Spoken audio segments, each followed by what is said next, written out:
In the late 80s, a serial rapist from Canada met a woman who was looking for a thrill in life, and together they became the most toxic couple.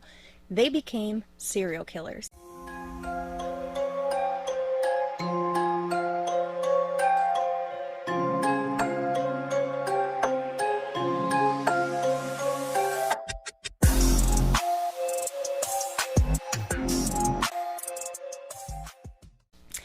Hello everyone. Welcome back to my channel. My name is Sydney Morgan. If you're new here, make sure you give the video a thumbs up. You subscribe so you know when I come out with new videos. And in the comments, let me know what you think or just say hi. The case that I have for you today starts with a man named Paul Bernardo. Paul was born August 27th, 1964 in Scarborough, Canada. His family was like upper middle class. They weren't rich, but they were pretty well off. Paul's mother said that he was a really quiet child. She said he really didn't talk much. Later, they would find out that was because he had an issue, like his tongue was stuck to the roof of his mouth or something like that, and he ended up having to get a surgery to correct it around the time that he was like 5 years old. But she did say that Paul had a really bad temper. So once he grew out of his speech impediment after the surgery, it was said that Paul blossomed into like a really likable, handsome young man. And Paul's home life, even though it could have been decent, it was actually horrible. Paul's father was extremely abusive to him and Paul's mother.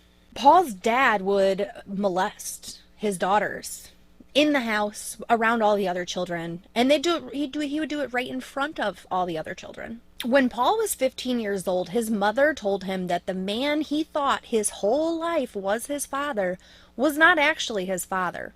This really pissed him off. He was pissed. He hated his mother for this, and he began treating her just like his father treated her.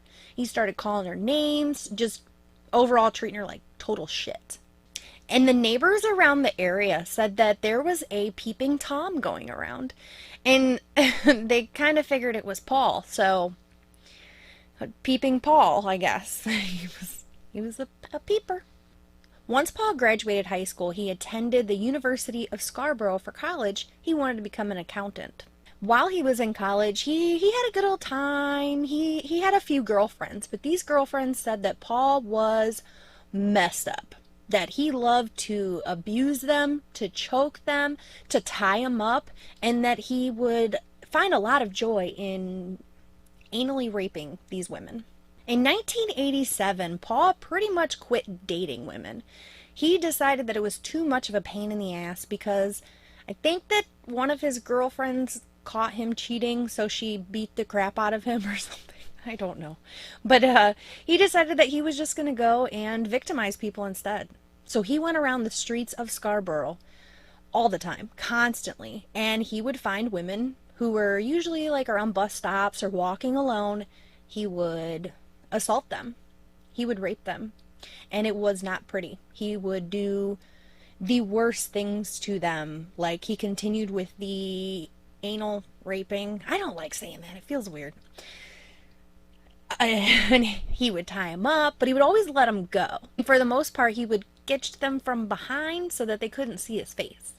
But unfortunately, one time he slipped up and one of the girls did see his face. And the girl who saw his face went to the police. They drew up a sketch of him. I'll put it up here. The police released the sketch of this man who could be the Scarborough rapist, and they put it on the news. There were a lot of people who called in saying, oh, this could be my friend, this could be my boyfriend, whatever.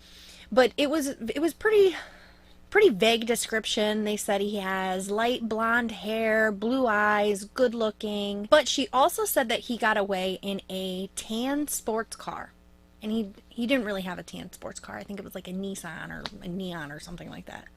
So one of Paul's friends called in and they talked to police and they said, hey, this really looks like my friend Paul. And Paul's kind of messed up in the head, and I could see him doing something like this. Actually, scratch that. He had his wife call in and say that stuff. Sorry. So they bring Paul in for questioning and they're like, hey, are you assaulting these women in the middle of the night? And he's like, look at me. I'm handsome. I don't have to do all that to get women. I get women on my own. And the police were like, okay, that's fine. Bye. See you later. I think his interrogation lasted like 15 minutes or something. Like, they really didn't question him at all. They related to him, and they looked at him like he was just a normal young guy in his 20s and let him go. But a few years later, in a hotel in Scarborough, Paul would meet the woman who he would soon marry. Her name was Karla Homolka. Karla Homolka was born May 4th, 1970 in St. Catharines, Ontario. Now, Karla's family life was a little bit different. She had it a little bit better. It seemed like the perfect, like, Leave It to Beaver type home, but it couldn't have been. I mean, look at what came out of it. Anyways, Karla was super pretty. She was extremely popular. She was smart. She was funny. And all of a sudden, when she got toward the later years of high school, she started acting really weird. She started dressing in all black, which that's not weird because I usually do too. But she started like talking about death a lot with her friends. Started talking about like murdering people and all kinds of crazy psychotic stuff. So she lost a lot of her friends, but she still remained pretty popular. I think everybody was like afraid of her. But Karla loved animals. She loved them so much, she started working at a pet store, and she decided that she was going to go to school to be a veterinary assistant. Karla traveled to Scarborough, and they had like a veterinarian convention in the hotel there. And in the lobby, that's where Paul approached her. Their friends said that they immediately hit it off. They were completely like googly eye over each other, and they went upstairs and they had a little fun in Paul's room. But I find that kind of weird because she was still in high school. She was 17 when they met, and he was like 25, 26 or something like that. So that's, I mean, my husband's older than me, but only by 3 years, so I don't know. Weird. Considering the age gap, Karla's parents really didn't mind because they liked Paul. They said Paul was a good guy. He had his life together. He was an accountant. He really like sweet talked them into thinking that he was the perfect man for their daughter. So the parents would actually let Paul come over and stay the night, stay the weekend, because they did live a little ways away from each other. I did hear that Karla's parents were like swingers though. So maybe that's where Karla got her like different views on sex and whatnot. There's nothing wrong with swinging. I'm not a swinger, but there's nothing wrong with that. Whatever floats your boat. Later on, Karla would say exactly what all of Paul's rape victims would say, that he was very violent, especially in the bedroom. He liked to tie her up. He would rape her. But eventually, Karla really came around to it, because it was reported that Karla was super bored in her life. She wanted excitement. She wanted thrill. Well, she sure as hell got it when she met Paul. If you're getting tied up nightly while you're 17 by a 25-year-old man, and that's she got her thrill, all right. But she loved it. She loved every minute of it. She was completely head over heels for this man. Unfortunately, being in a relationship with Karla did not stop him from going and being the Scarborough rapist still. He continued raping women left and right. Now, I'm not sure if this part is true. Later, she says that he was really violent with her. Like, he beat the crap out of her.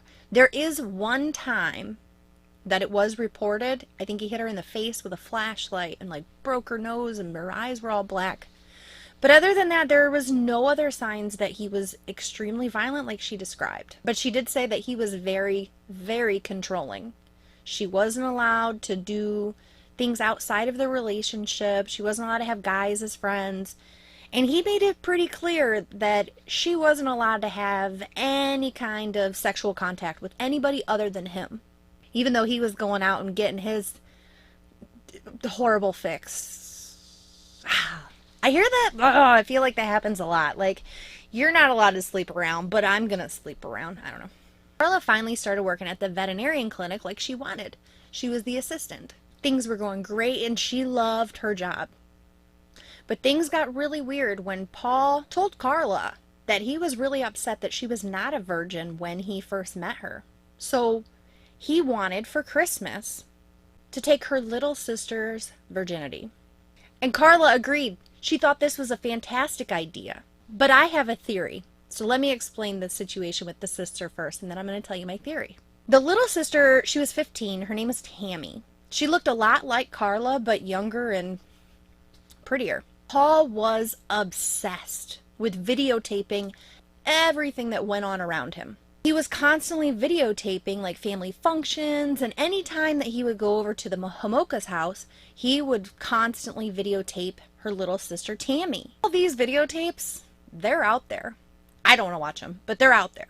He was obsessed with Tammy. Christmas Eve, 1990, Paul decided that it was time for him to get Tammy. So they tried to figure out what they were going to do, because obviously they couldn't convince this 15-year-old girl, hey, give my boyfriend your virginity. So because Karla worked at the vet clinic, she went and she stole some medicine from the cabinet, and in this medicine is called halothane. And halothane is a type of medicine that they would give animals during surgery, A, to make it so they wouldn't feel as much, and B, to put them under to sleep while they did the surgeries. So like I said, Christmas Eve 1990, the Homolka family all got together.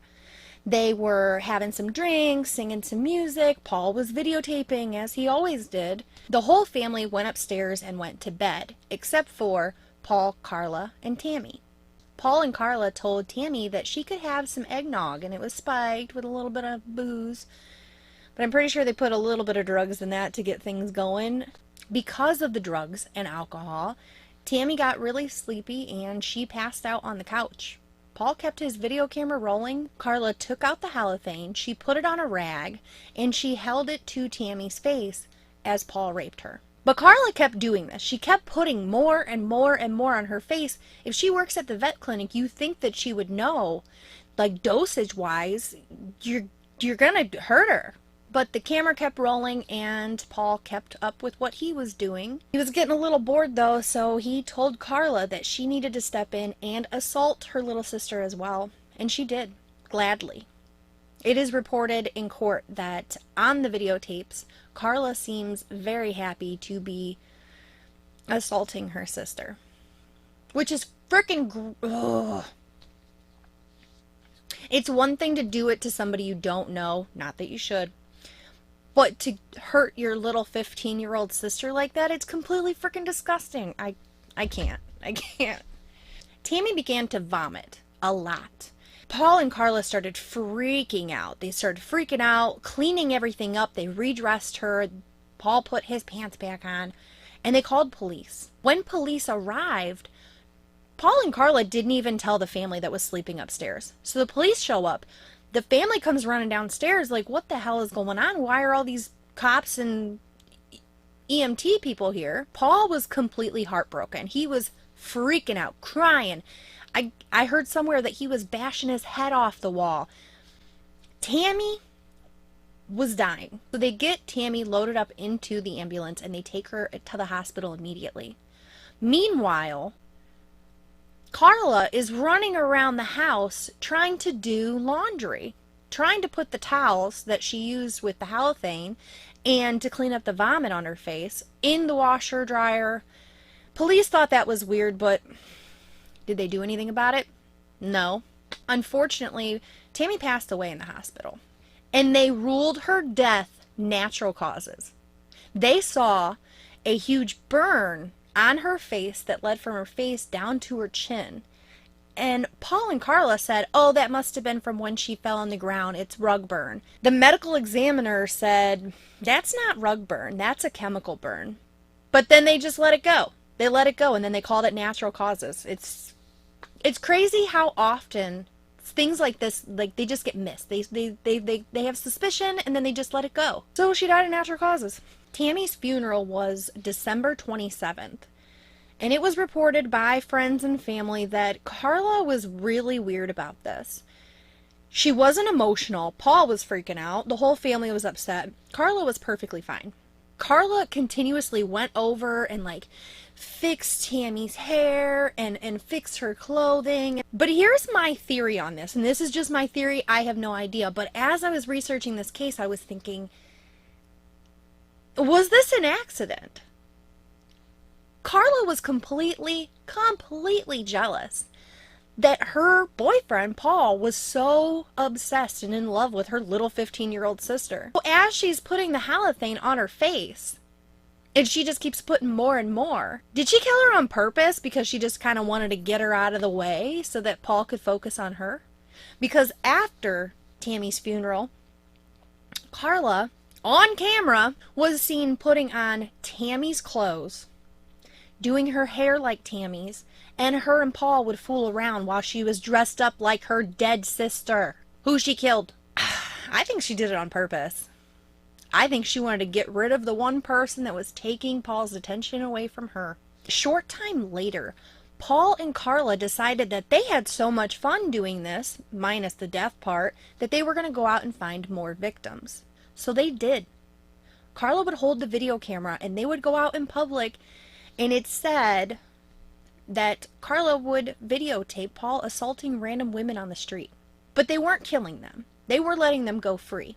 And in the midst of all their serial raping fun, Paul and Karla got engaged. Then they went and they got a house together. It was a really nice house, better than either of them were ever used to. It was a beautiful home. But now that they had their own home, their crimes got even worse. When they would assault their victims, they wouldn't just assault them on the street. They would kidnap them and bring them back to their new beautiful home so that they could have all the time in the world to assault these girls and have no parent coming home or, no family who could interrupt their fun. And Karla says that she did this, she allowed this to happen because Paul wasn't satisfied with just her, and she wanted to keep him happy. So she claims she just went along with it. Karla knows a teen girl who looks a hell of a lot like her little sister Tammy. So she decides that she's going to surprise Paul with bringing this girl home and letting him have his way with her. This girl's name was Jane, and this was her wedding present to Paul. Karla gets Jane to come back to their new house with them, and she starts drugging her as she did with Tammy, and she tells Paul, hey, I have a surprise for you. So Paul comes home and he sees, oh my goodness, it's a little girl who looks just like Tammy. He assaults her. They both assault her. And it's all on camera, of course.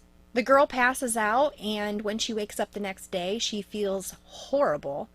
But everybody just thought she had like the flu in her family when she went home. They were like, oh, she's just sick. That girl was down for like a week. But she was alive. So how they screwed up so bad with Tammy, they managed to not murder Jane. I still think that she killed Tammy on purpose. And they had so much fun with the fact that their plan finally worked and they didn't kill the girl, that Paul wanted to do it again. So Paul went out driving around when Karla was asleep in bed. He's driving around and he sees a pretty teenage girl. Her name is Leslie. Leslie was locked out of the house, and Paul used cigarettes, hey, I'll give you a cigarette, to lure her in the car. Paul takes her back to the house, and still videotaping, he assaulted the girl by himself. Karla woke up and she came downstairs to hear that all kinds of noises were happening, so she went downstairs to check out what was going on. She saw Paul assaulting this girl, and then she saw her brand new champagne glasses that were meant to be for their wedding. They were open, and she got pissed off that the girl and Paul shared the glasses together because those were Karla's glasses. So she just went back upstairs and went to bed and let Paul do whatever he had to do. But Paul didn't let Leslie go home after the assault like he let the other girls free. He decided to keep her for a few days. And eventually, Karla started to join in the assaults on Leslie as well. Paul claims that Leslie died due to an overdose from the halothane. Later, Karla would say that he strangled Leslie. Either way, whatever the truth is, they're both guilty as hell. So, not knowing what to do with Leslie's body right away, they just stored her in the basement. A few days later, they realized that she was starting to decompose, so they dismembered Leslie's body, and they took those body parts and they put them into wet cement so it would harden. They took those out on the river and they started dropping her body parts into the river. I think there was like 8 blocks that had body parts in them. And they left and they went on like nothing ever happened. fishermen that were out on the river found the blocks of cement, and they were like, what the heck is that? It looks like body parts. So they called the police. The police came out, and they discovered that it was indeed body parts, and the body was identified as the missing girl, Leslie. But on this day was June 29th, 1991, Paul and Carla got married in a beautiful fairy tale freaking wedding. So you remember Jane, the one that was Carla's wedding present to Paul, the one that lived. Somehow they were still talking to Jane, and Jane was coming over regularly, and they were like all in a relationship. But Jane wasn't really feeling it. She felt it was weird. But they decided that they were mad at Jane because she was acting weird about the whole relationship threesome thing. So they decided it's more fun to drug and assault her instead.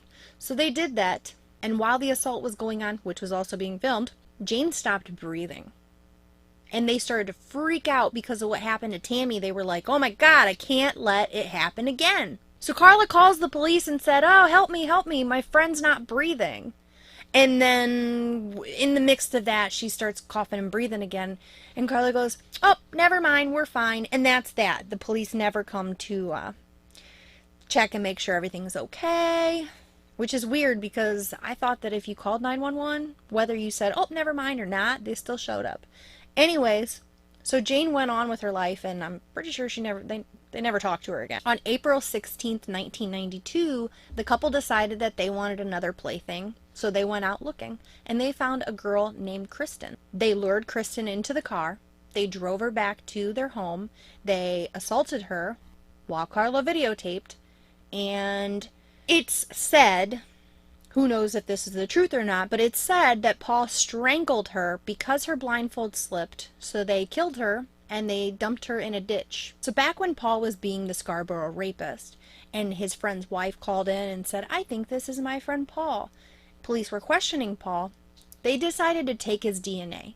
But they also took like hundreds of people's DNA for these cases. So they had it sitting for like 2 years and never did a damn thing with this DNA. Because all of these rapes and disappearances and murders were going on, the FBI got involved. And the FBI started kind of piecing together like the Scarborough rapist with the new murders of these 2 girls. And police send in the DNA. They do have to wait a long time, because back then DNA wasn't a couple weeks like it is now. But they noticed that Paul's name kept popping up in all these cases, or the description that was similar to what he looked like. So they bring Paul in and they start questioning him again, and it was decided that they didn't think he had anything to do with either of these separate sets of crimes. So they let him go again. Paul and Carla just kept on assaulting young women. Paul had a temper, and Carla was really starting to get antsy.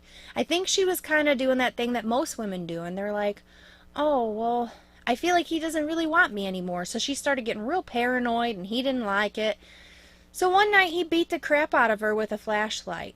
So not only was Paul going out and having relations with other women, he decided that he was going to start dating a new woman while he's married to Carla. Carla was not happy about this. So the night that he beat the crap out of her with a flashlight and broke her face all up, giving her 2 huge black eyes, she was laying in the hospital, and she decided enough was enough. And she told police that it was her husband. Paul was arrested for domestic violence. And while Paul was in custody, the DNA test came back, and it was confirmed that Paul was the Scarborough rapist. Police go to Carla, and they're like, hey, did you know this? And Carla's like, no, I didn't know until our wedding night. He told me on my wedding night. She's acting all super sweet and innocent, and she's dressing all conservative and acting like a total victim. Carla was acting weird, man. She was telling police all these details about everything that Paul had done.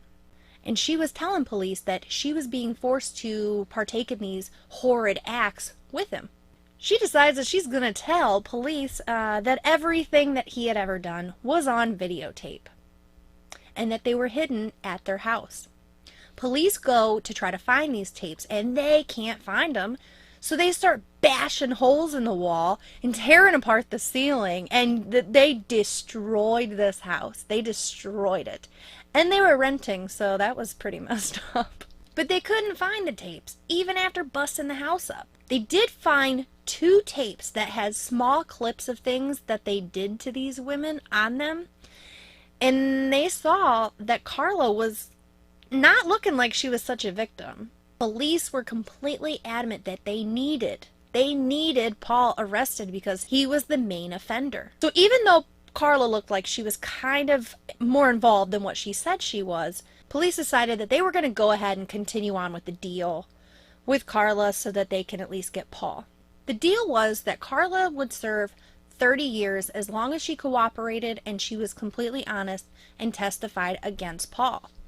Paul was not happy about this. He finally understood that she was completely blaming everything on him. So he told his lawyer, "I'll tell you where all the tapes are." So the lawyer went to the house, and I think they found them in the ceiling in the garage. But he held on to them. He didn't give them up while Karla was in court or anything. Karla went to trial, and she was sentenced to serve 12 years with the possibility of parole after 4. Paul's trial began 2 years later, and his lawyer did bring the tapes to court. Everybody was absolutely horrified, including the police and detectives that were there watching them as well, because they completely saw that Karla was not just a victim. She for sure was involved. She was enjoying it. She was having a great time along with Paul. But they can't do anything about it because she was already sentenced and serving her 4 to 12 years. And these girls' families were in the courtroom. So they were watching them on camera being assaulted by both Paul and Karla. It must have been horrible. It must have been horrifying. Paul's lawyer brought up kind of a good point. He said, "How are you going to call my client a murderer? He didn't murder anybody." He told the jury, look back at when he was being the Scarborough rapist. Did he kill anybody? No, he didn't. So it had to have been Karla who killed the girls. But at the end of the trial, Paul received life in prison with the possibility of parole after 25 years. Karla did end up serving all 12 of her years that she was sentenced to, and then when she was released, she decided to become a teacher. She got married, she had kids, and being a teacher didn't work out very long because once people in her community found out that she was Karla Homolka, they were pissed and they ran her out of town. And she changed her name, and she's still out there. This case completely blows my mind because, I don't know, I'm kind of siding with Paul's lawyer. Paul was a rapist. Yeah, that's bad, but he didn't kill anybody. Then he meets this chick who's like, my life's boring. I need some excitement. And all of a sudden, they start killing people. I don't know. I want to say that it's probably just a combination of 2 toxic people get together and it just went to hell. But I don't know. All we know is that they got together and all these girls started dying. Clearly, Paul was messed up in the head from the beginning. I think they both deserve worse than what they got, but it is up in Canada, and I heard Canada has a little bit lighter sentencing rules than most places. So Paul's still in prison, Karla's out having a great life, 3 girls are dead, and a bunch more are scarred for life. Paul and Karla are complete pieces of shit. Anyways, guys, thank you so much for joining me for today's case. I know this one was kind of a long one. I don't usually do longer ones because I'm lazy, and editing is a pain in the ass. I have a more than full-time job, run my own business, I have 3 children. I'm an extremely busy person, so editing long videos is difficult. But this one I was gonna make into 2 parts, but I think I might just keep it as 1. Thank you guys for joining me today. Make sure you like, subscribe, comment, and I will see you guys tomorrow. Bye!